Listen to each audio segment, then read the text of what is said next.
Hello and welcome to Get Informed, America, the show that breaks through the mainstream media box to bring you real smart news. Hi, I'm Dave Oakenquist from Informed American, and joining me is the most informed American I know. Rodney, a little twist there on your title. Mr. Rodney Johnson, the editor of InformedAmerican.com. Rodney, good morning, and thank you so much for joining me today. Good morning, Dave. Good to see you. How about Prince of Punctuality? How do you like that one? I like that. I am usually on time. Okay. Rodney, we had another week, another bit of craziness. I think leading off the biggest blowout news of the week was the U.S. GDP report. The United States in the second quarter, the economy contracted 32.9% on an annualized basis, and I do want to touch on that point just a bit. But it's basically the biggest decline ever in the history of the United States, at least in terms of how we measure things now. And I know, of course, I don't know apples to apples comparison versus really times in the past in the 1800s or something like that. But leaving all that aside, it was a big decline in GDP, and really a shocking number, isn't it?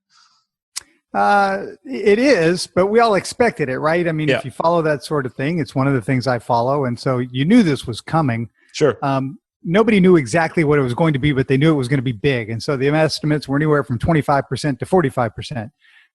To your point, we did not measure economic output until the 1930s, when FDR was trying to get a handle on what was going on, and he tasked a statistician with going out and figuring out a measurement. And so we have not measured GDP the way you see it today until 1947. And so it is the biggest decline since 1947. And we did add digital rights to it a few years ago. So Taylor Swift record sales actually count now for something in terms of digital sales. But the point is that it was a big drop. But then what, right? Everybody's been looking for that V-shaped recovery and that it's going to come right back. And that's turning into more of the Nike swoosh recovery, as they're calling it, coming back, but not nearly as strong. And as you and I, were mentioning before we got on this, Europe looks better. The German, the American number is annualized. And so you essentially divide it by 4 to get a rough estimate of what happened in the quarter. And we were down around 9%. Germany was down 10%, but Germany has rebounded more. They've opened up more, and they have fewer coronavirus cases. And so people are saying, hey, wait a second, the U.S. might be lower for longer. And that's the concern. We got news out of Europe. I was just looking at this morning. Now, Eurozone wide, GDP fell 12.1%, which now, okay, so let's talk about this annualized 32. I think I don't. You and I look at this we've looked at this stuff for years, and we're used to just rattling off these numbers. And most people never really pay attention because the numbers are 2%, 4%, even 5%. Right. Those are always on an annualized basis. When you get something this big, I mean, I spend a lot of time on Twitter. Some people thought that GDP lost a third of its value, which is just not true. So I think I don't even know if this annualized number is really helpful because it's not quite multiplied by 4, but roughly. Yeah. I think it gives people the wrong impression of what actually occurred here. The U.S. economy contracted by, I believe, 9.5% was the actual number. Then compounding annually, whatever, it gives you that 34.7. Now looking at Europe-wide, minus 12.1%. So Europe, in fact, performed worse in the second quarter than the United States. So we assume, catastrophic just for the United States because only we suck. No, this is a big problem, and as we were kind of talking about, as you were kind of dancing around, let's just get to it. I mean, what do you think is going to happen when you tell businesses that they have to close and people can't work and can't go out and spend their money? What did you think was going to happen, Rodney?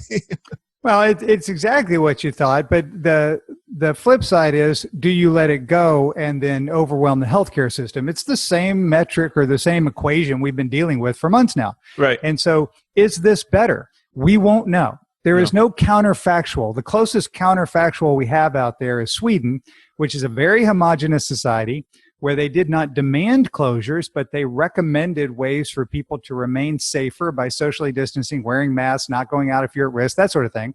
They did have a much higher death rate than their neighboring countries, although that was highly concentrated in nursing home facilities and the elderly. So not quite apples to apples there. And they are rebounding very quickly.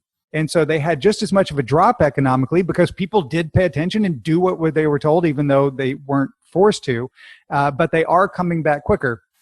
And so that's a small comparison that I don't think is fair given the size and diversity of the U.S. economy. And so we won't know if it was better than the alternative. But to say anybody knows what happens from here is an absolute lie. It just is.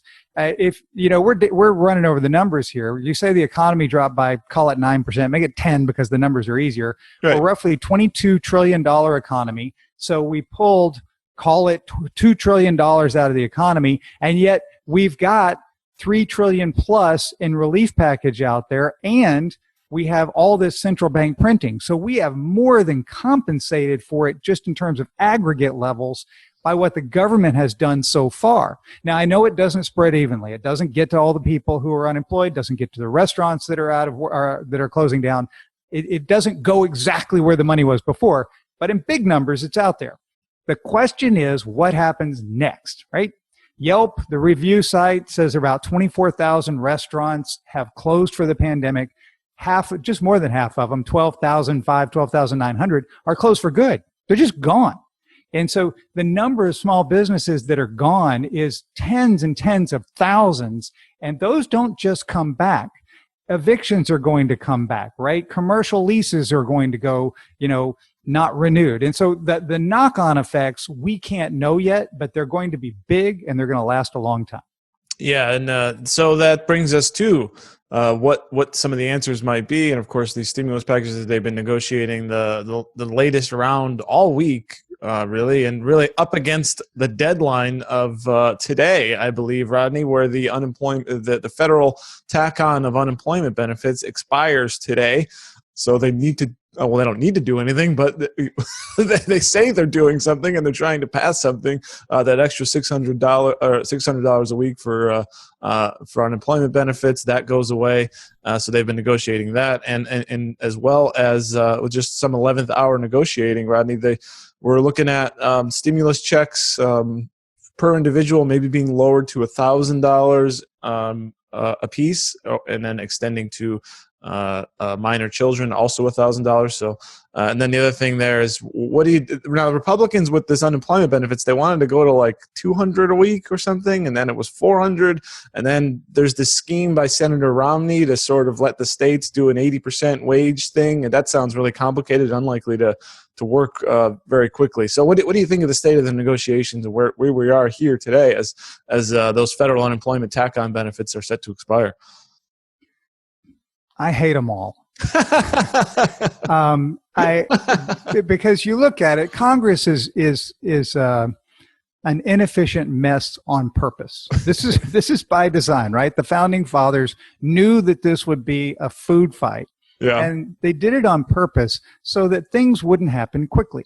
And so the House is supposed to be the place where, it's wild and woolly and fights happen, which they do actually, or used to anyway. And the Senate is supposed to be the deliberative body, right?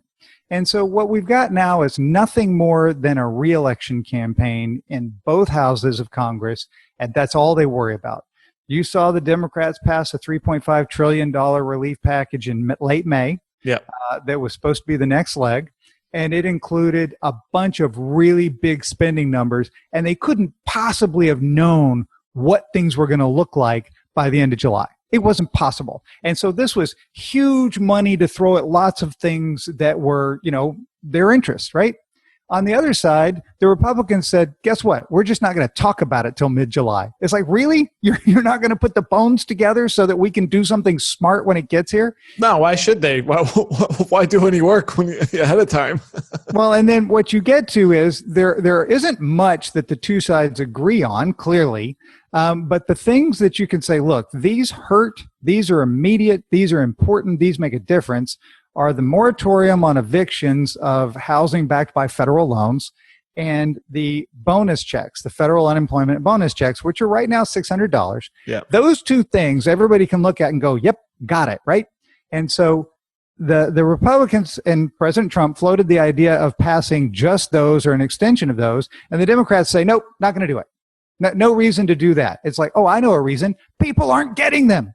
But the point they wanted to do just a 1 week. I believe that was proposed by Arizona Senator McSally, and then there's that Romney one to do that for 3 months. Yeah, right. and why do we always have to do a giant bill every time, Rodney?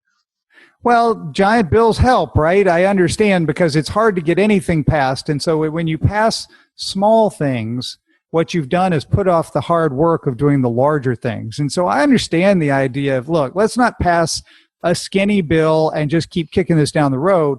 Let's do the hard work of getting in the trenches and working this out. But they're not. And so what they've done is basically leave people in the lurch. Now let's go back to the amount of the unemployment. When they passed the $600, it was a big round number meant to get the average worker on average unemployment benefits back up to 100%.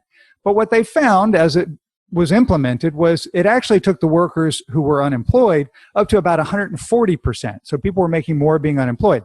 Depending on the state, though, right? That depends on your location.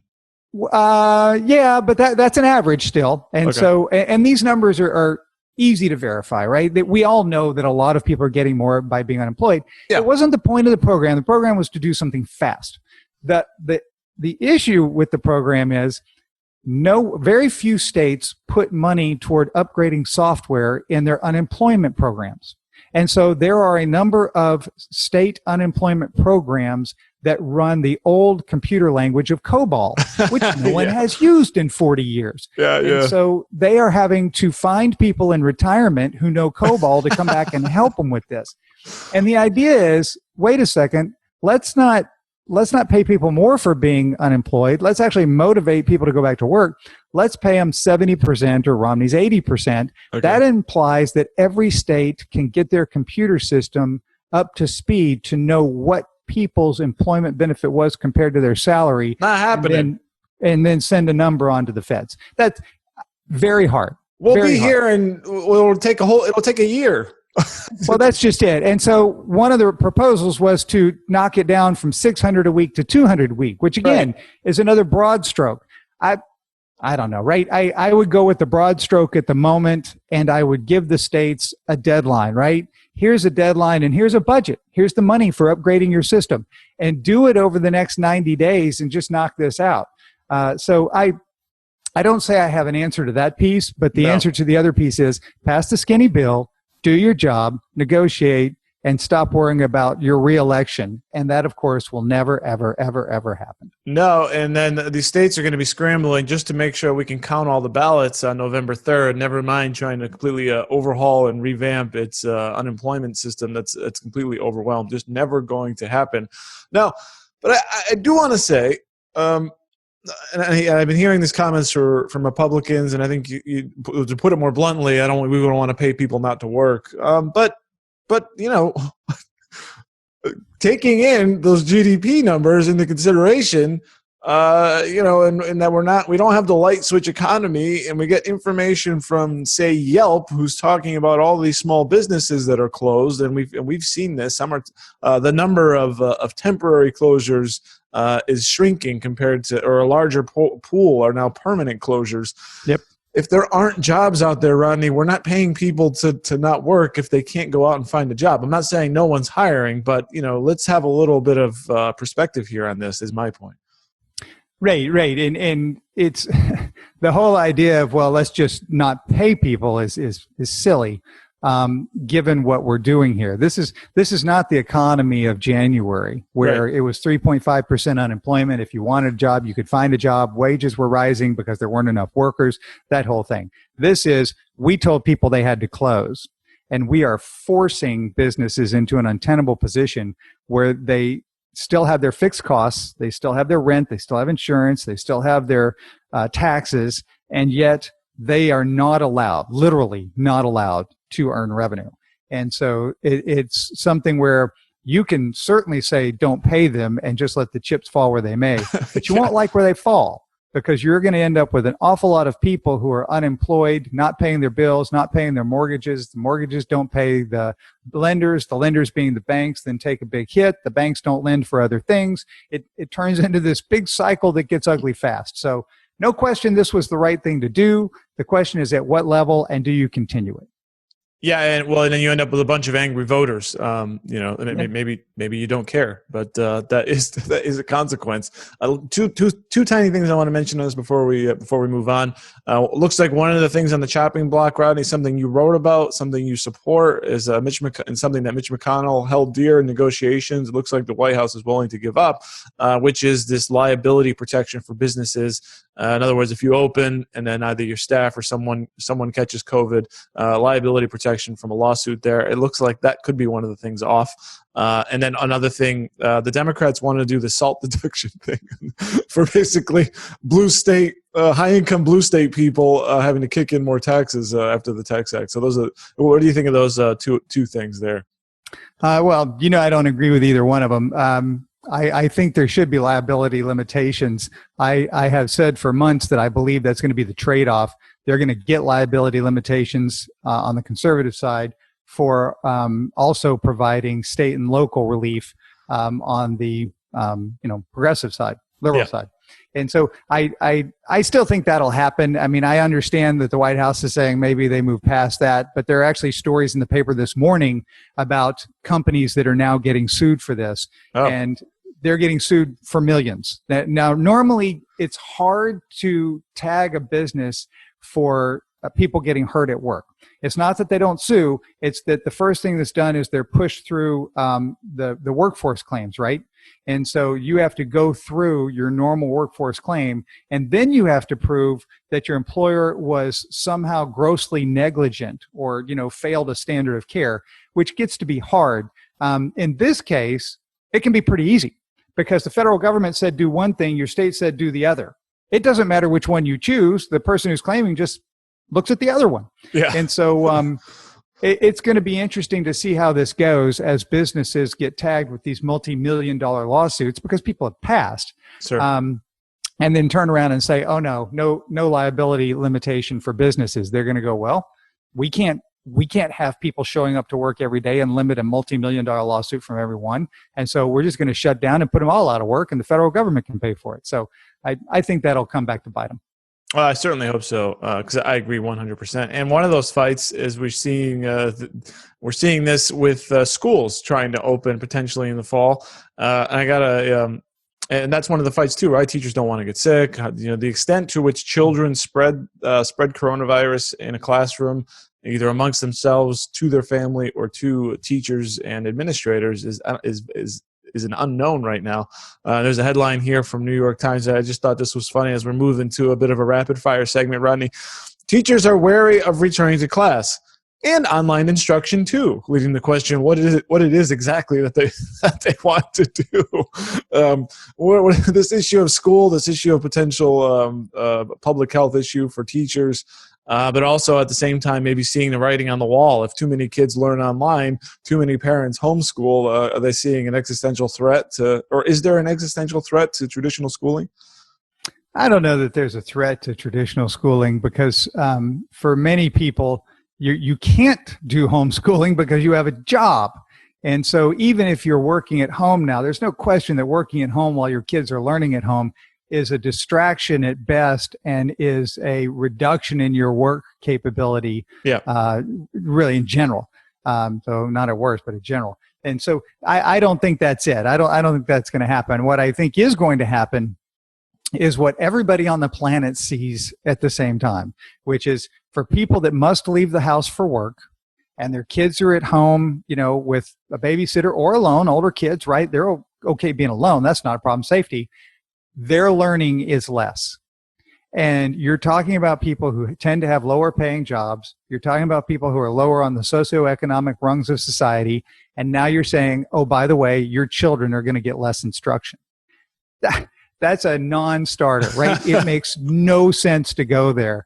And I come back to a headline from the Babylon Bee, which is a satirical, online offering. And they said, national teachers introduced their new initiative, Every Child Left Behind. And you have to look at that and say, clearly this is something we have to work on. And again, I don't know the answer because I hear what teachers are saying, and there is a worry about it. I mean, I see the worry, but we have to find some middle ground because We can't just say, oh, okay, well, we're just not going to meet and hope that parents pick up the slack and it'll all be okay. And by the way, this all leaves aside the question of money. Why am I paying teachers who aren't showing up? Yeah. Why am I paying the same price for all these things going on out there through my taxes when you're not providing the service? And like, oh, well, they won't have a job. It's like, that's right. That's exactly right. And that puts them in the same boat with all the private sector. So we are continuing to pay our taxes, and it's a question of what we're getting for those taxes. They have, as I've said for months now, it's a question of who takes the pain. And in this particular arena, they are handing the pain to us as taxpayers. Yeah, and while Rodney, it may not surprise you that teachers, the union specifically, do not want to teach in the fall in any form, and so teachers have a lot of time on their hands. And I noticed on some of the police blotters from Portland, a decent proportion of people arrested are in fact school teachers. We see in the anarchy, the anarchy protests, rioting. So look, why do I got to teach a kid when I need to be out here trying to burn this federal courthouse? Please, keep your priorities here. What do you think of that? And then the negotiations potentially with the state of Oregon and federal officers maybe coming up with some kind of a deal to get federal officers maybe out of there and to let the state and city handle this ongoing siege of the federal courthouse in Portland, Rodney. I don't have a view on people who are going to the protest and participating. They get to choose what they want to do. Yeah. I'll stick with just saying, hey, if teachers aren't working, we're still paying. This doesn't seem equitable. Let's leave that one there. Pay their bail, just support them because they are the front line for. Well, wait a second. There is no bail anymore, right? Oh, that's right. Yeah, just let them go. Yeah. It's a revolving door. In terms of negotiating with the feds, I'm all about this. As I've written, I have no idea why Oregon Governor Kate Brown stepped into this. She was great on the sidelines, just kicking the hornet's nest and saying what bad actors people were. Yeah. Now she stepped in and said, well, the feds got to go, and I'm going to put Oregon State Police in charge of the security of the property. And it's like, wow, you are really putting a lot of faith in these people, being the protesters, that apparently these protests are fairly peaceful until 11 o'clock. Right. Apparently there's, some bell that rings at 11 o'clock and everybody says, all right, let's break out all the fireworks and everything else. And so I don't want to lump all that together. I mean, a lot of people are out there protesting what they believe in, and I would say go for it, right? But people that turn from that into arsonists and, vandals, no, I don't have anything for that. And so now what's going to happen is I say, great, tell them that they are responsible for the physical property and ding them financially for any damage that's done. If the property gets burned or, windows get broken or whatever while the Oregon State Police are on watch, well, just tell Oregon you'll take the money out of their highway funds next year, right? Because they did not do their job. And this is going to put Kate Brown in the position of being responsible for what happens. I assume she's believing that once it's Oregon State Police on scene, that the rioters will not turn into vandals at 11 o'clock. And I think that's a lot of faith in particular people. Certainly. Rodney, I want to mention one thing really quick here, a story you wrote on Informed American. Rutgers University declares grammar racist, will de-emphasize. As someone who is a bad typer, I feel that oppression. I feel that systemic oppression on top of me, and I'm glad I'm getting a little bit of relief. I mean, I'm not a Rutgers student, but I'm glad to see this is finally being recognized. Rodney, your thoughts? Oh, the Rutgers thing is just disappointing. To me, it's a further watering down of improving capabilities, right? The ability to think through something with reason, with logic, form your ideas, and then express those ideas persuasively and concisely. That's what's supposed to happen. And that is part of the English language. That's part of any language. That's not just the English language. And so when you say, look, I'm no longer going to require that of students, what you're saying is I'm no longer going to help them hone those skills. And so you may feel good about yourself in some social setting during 4 years of undergrad, but you are now telling these people when they go out in the world, that's okay. And that's not okay. And so what business is going to say, oh, you can't write very well, you can't express yourself very well, and you don't use proper grammar in written communication? Yes, I want you on the front line of my company. You should be the person who's communicating with clients.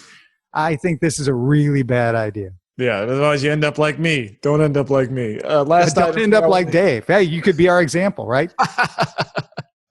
Last thing I want to hit, Rodney, before we get out of here. Now, President Trump wrote a bit of a bizarre tweet that inflamed a lot of anger on Twitter yesterday when he's talking about referring to mail-in ballots. This one might be a bit – I don't want to dive too deep into this one, but he basically said mail-in ballots are ripe for fraud. I support absentee balloting. I'm just paraphrasing here, but he essentially said, well, if things are unsecured, does it mean we need to delay the election with 3 question marks afterwards, leading to hysteria in the media? I speculated that this might have just been distraction off the bad GDP number. But interesting, Rodney, later in that same day, in the Washington Post, there's a headline here: Postal Service backlog sparks worries that ballot delivery could be delayed in November. Then Trump later tweeted, I believe this morning, that all ballots must be counted on election night. Could we be seeing some protracted, long ballot counting fight going on here with the push to mail-in voting? Was that what Trump was talking about? That not only is it ripe for fraud, we might not even be able to actually get everything counted on election night. Well, if you ask me what Trump was talking about, I think what he was talking about was putting his thumb in the eyes of his detractors. Okay. I don't think he was serious about delaying the election. No, I don't think so either. Because the legalities of it aren't there, right? Congress can actually delay an election. That's kind of the way this goes. But a presidential term per, I think, the 20th Amendment ends on January 20th. Yeah. So, I mean, if he delayed if he was able to persuade Congress to delay the election in some way, shape, or form, and then we didn't have a clear presidential election winner by January 20th, he would still no longer be president on January 21st. It just wouldn't happen. President and so Pelosi. Then you go down the line of who's it going to be, and that's where you get into a fight. Senator Grassley as the pro tem leader of the Senate is probably the likely one, but that doesn't matter. None of this is going to happen. I just think he did it to make people's heads explode, and it worked beautifully. Will Trump declare himself Caesar for life, or Caesar salad, or what are we talking about here? No, I don't think that's going to happen. But mail-in ballots, they have the same issue that many other things do, which is they're trying to get many, many things through a very narrow door, and our narrow door is the Postal Service. And so I do see an issue with just the expediency of that. Not to mention what the issue would be around fraud. I'm not even going there. You don't have to, because then the question is there's something in law. It's the mailbox rule, right? As long as something is postmarked, it's considered delivered within 3 days. Well, what's a good ballot? Is something postmarked on election day? Does it have to arrive by election day? Well, the voter can't control what the post office does. And so then it just gets all crazy as to the rules. They would be different in different states. And as you say, this would be protracted. This would have the feel of 2000 all over again, when the Bush-Gore election went on for weeks afterwards with the Supreme Court, blah, blah, blah, blah, blah. Well, is that where we're heading, bottom line, before we get out of here? No, we're not headed there. We're going to figure this out ahead of time. There will be some mail-in ballots. A lot of people will still go to the polls. And I think it'll be done shortly after the election, if not on election night. I hope so, just to get this thing settled and over with, and not some long battle with lawsuits and all that nonsense. We need a clear winner on election night, 100%. Well, Rodney, I want to thank you for coming on. I want to thank you all for watching. I want you all to become informed Americans by subscribing to this channel and, of course, heading over to informedamerican.com. And, Rodney, when they do so, what kind of stories can they expect to find on the site, or if they sign up with their email to get real smart news in their inbox every single day? Well, I think next week it's going to be about the protests in Oregon and what happens if the feds are pulling out, and then what happens to the Hatfield courthouse building there in Portland is going to be very important. And of course, next week we get unemployment numbers right before we get on this video together. And so that's going to be interesting to see. And whether or not we get a deal on the extended federal unemployment bonus checks, that's going to be important as well. Absolutely. And by the way, Rodney, I'm working through some technical issues, but next Friday, if you are game, we may be going live with this show to our Facebook group. What do you think about that? Are you excited? No? I'm excited, Dave. I can do that. We always do this in one take anyway. It's not like we, often have recuts or anything. So yeah, That's what I'm saying. We're just rolling along with this thing. So that's right. Let's do it. All right, great. So we will, Rodney and I will see all of you next Friday. For Rodney Johnson, I'm Dave Okenquist telling you to get informed, America. You've been listening to Get Informed, America, brought to you by the Informed American Radio Network. Please like and subscribe today in order to get new exclusive weekly episodes. Any questions, thoughts, or comments can be sent directly to info@informedamerican.com.